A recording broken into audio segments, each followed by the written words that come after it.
Por onde ele passamos, eu sou feliz, eu só quero bem. Eu sou morrinho, me lembrando alguém. Hoje eu sou feliz, eu só quero bem. Eu sou morrinho, me lembrando alguém. Eu passo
Preto nos fossantes vacilos.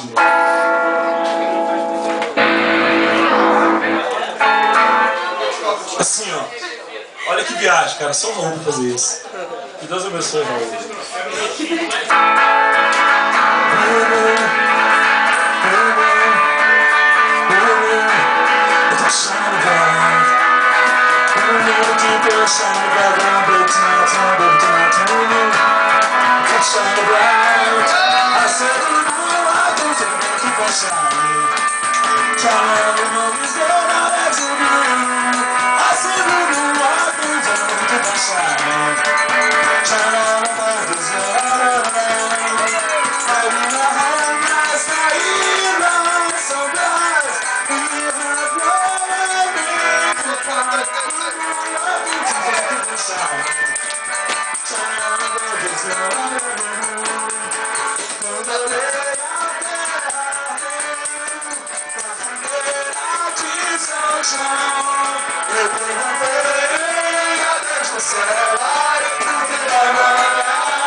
Dois, três e...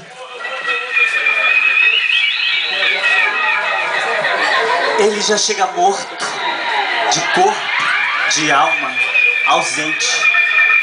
Esquece em algum bolso um beijo que me alimente. Ele se acha um traste, embora não reclame do seu ordenado. Não diz quanto ganha, fica envergonhado, mas eu sei, pelo tão pouco que ele dá pra mim. Janta do que quiser e vai dormir com fome. E eu sou uma mulher amiga de meu homem. Eu deito do seu lado, embora ainda fique com o corpo em brasa.